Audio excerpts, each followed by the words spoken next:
Hello, hello, hello. Okay, I wanted to get on here because something really interesting just happened, and I'm going to call it interesting because I think I call too many things funny.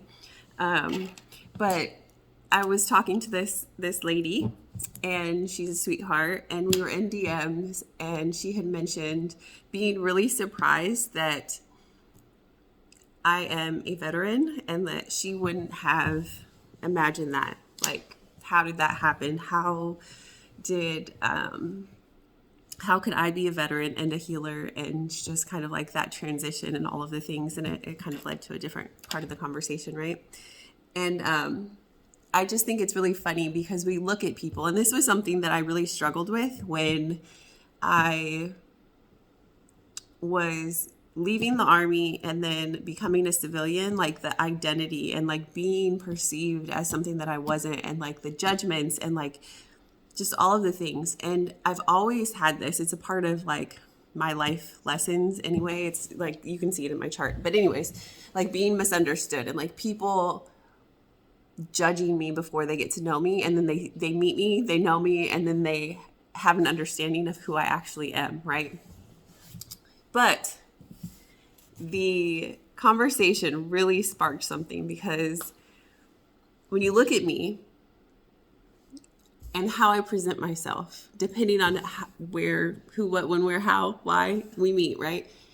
That is going to like influence what you think of me. Like, am I dressed up that day? Is my hair down that day? Am I smiling when you meet me? Am I more stoic and quiet and introverted on that day when you meet me?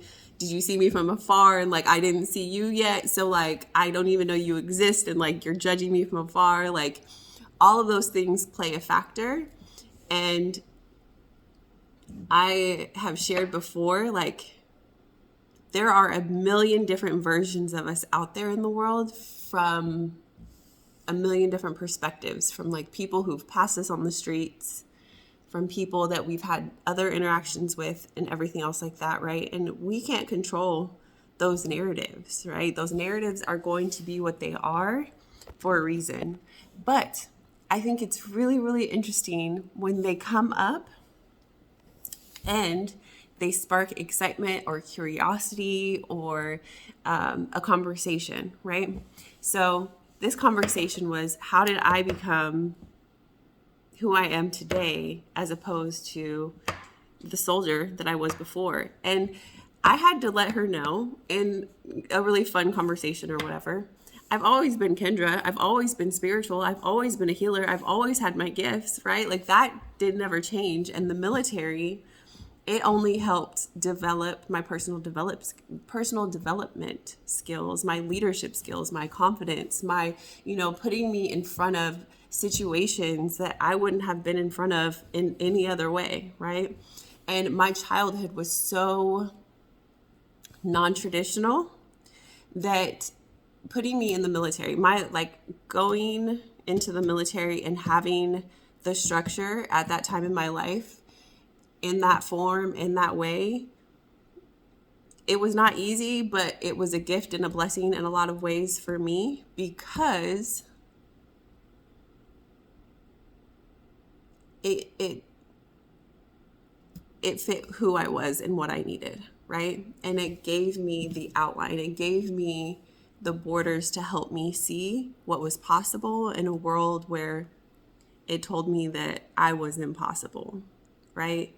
From my identity being black and white, because you have to think my mother born in 1960, my father born what year was he born? 58, 59, 58, 1958.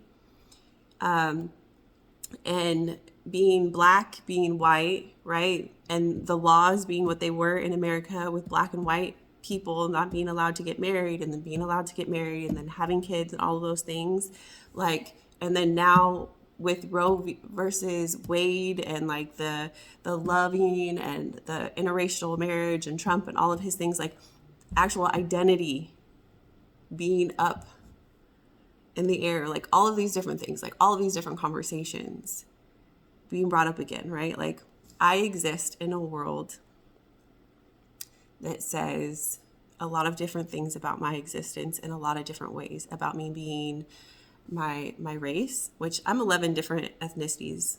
I did the DNA thing. Like I'm 11 different ethnicities, and my ethnicity blend is actually, it's pretty unique. And when I like dive into it and I think about the history of like who had to come together, who had to be abused, who had to be enslaved, who had to be hurt for me to exist, it actually breaks my heart, right?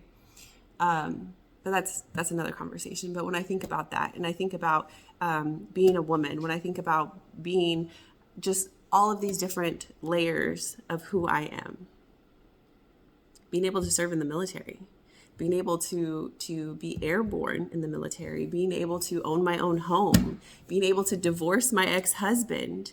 I remember getting married. I got married when I was 18, and my grandmother telling me how hard it was for her to get married, to get divorced from my biological grandfather when he was abusing her, because she had two kids, my mother and my uncle. Because at that time, like, women were not allowed to have credit. Women were not allowed to sign for homes. Women were not allowed to do a whole bunch of different things without having a man sign, like co-sign for stuff, right? I was born in the 80s when credit was created, when redlining was still a thing, when, you know, like barriers to home ownership and things like that was still a thing for Black people, for women, right? Like all of these different barriers that were created, not just for minorities, but for women. And then trying to, like, all of these reprieves that were then kind of sort of given later on, but not really.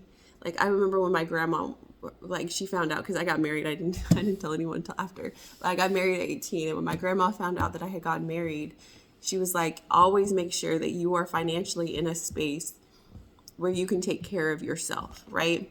And don't have more kids than you can take care of on your own. So I remember once everyone kind of adjusted to the idea that I was married and that I joined the military later on, that, okay, Kendra's married, she has a husband, and now she's in the Army, she's the Army girl.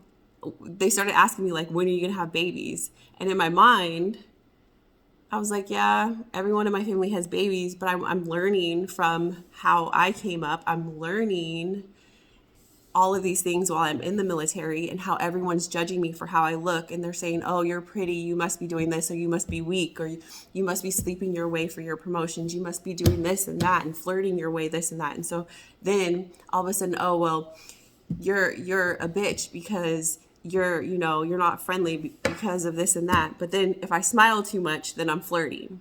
But then if I'm too serious, then I'm a bitch, right?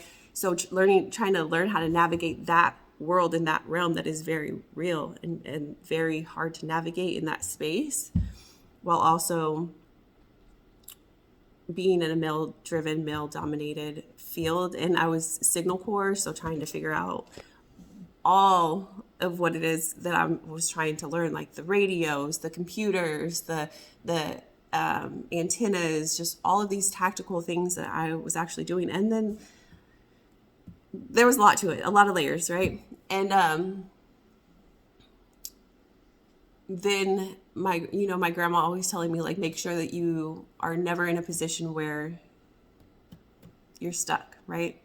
And then hearing family, like, when are you going to have a baby? When are you going to have a baby? And eventually, many years later, I did. And then I divorced, but I was always Kendra. So the military was helping me shape the grown-up version of Kendra, instead of like the 15-year-old version of Kendra that my family knew, the 16-year-old version of Kendra that my family knew, the 18-year-old version that my family knew.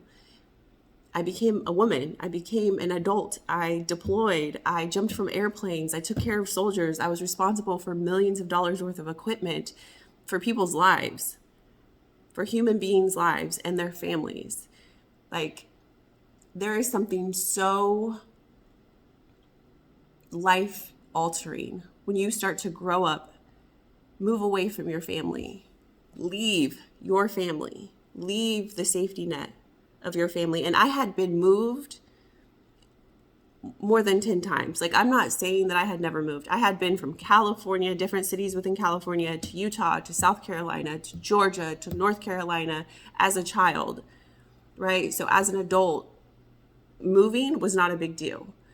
But as an adult and being in the military and having to take care of soldiers, having to take care of other adults, being responsible, being a team leader, being a section chief, being in charge of other people, it pushes you into a different role of leadership, of personal development, of professional development. And there is something about that in the civilian world, it doesn't translate the same. It's completely different, because your development, your professional development, your personal development is tied to whether or not that person over there stays alive or not, right? It's tied to whether or not you recognize if that person is going to unalive themselves or not. If you speak up, if you care, right? It's different than a coworker who's just there for a paycheck and they don't care. They're just there from 9 to 5 and they don't care what happens after that. You're just gossip. You're just a video for them to post, right?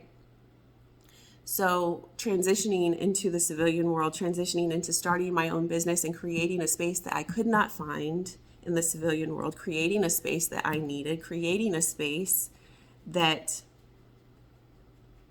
soulpreneur life that was meaningful to me.